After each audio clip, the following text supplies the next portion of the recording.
How's it going, YouTube? And hello to RelyOnHorror.com. This is basically my entry for that Resident Evil 6 contest that they're having.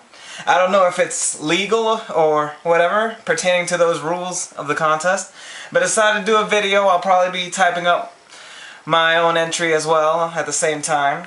But yeah, to talk about the status of the series and where it's going from where it's been, well, I could say that I both like it and dislike it. I like it.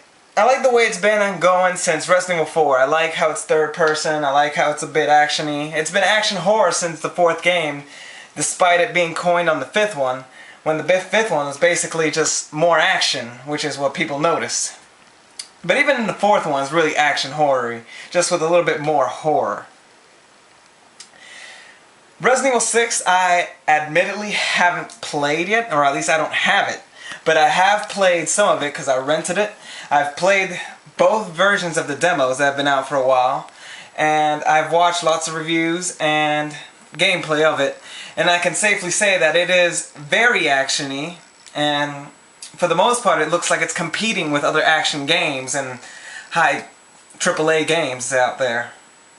Why? I don't know.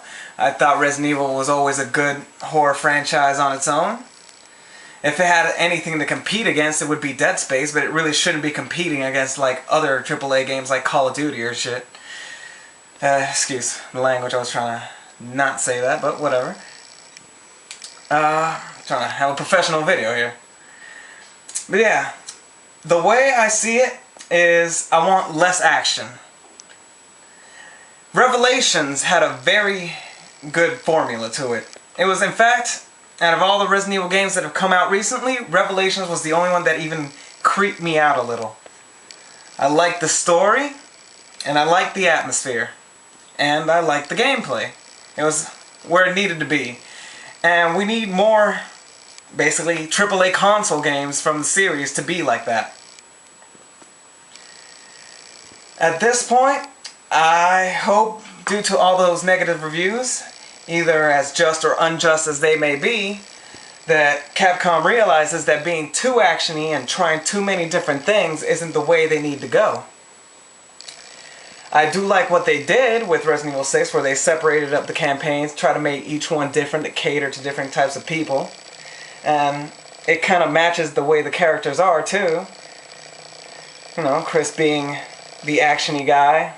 He's in a basically military-ish type of organization, basically hunting down, eradicating all the bioterrorists. Leon is basically just an agent, so he gets more horror themes to him, because he has less of an army to go with. And Jake, the new guy, seems to have a very good formula with his little adventure type of style.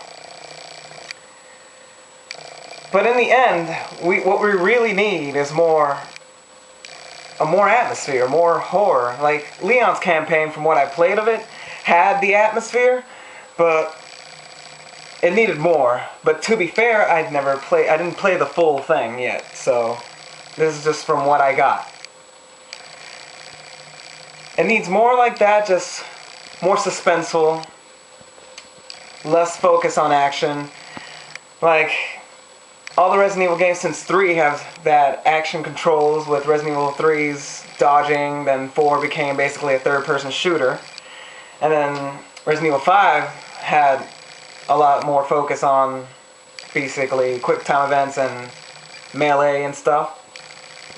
Another thing I've noticed is Resident Evil 6 has a ton of quick-time events, pointless quick-time events.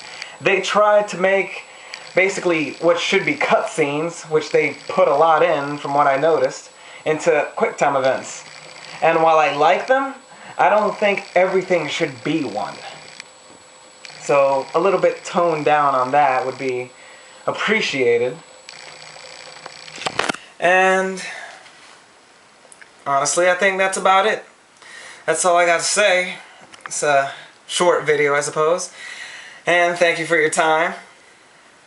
Thank you, George, for setting up that contest, and thanks everyone on YouTube for watching us, and goodbye.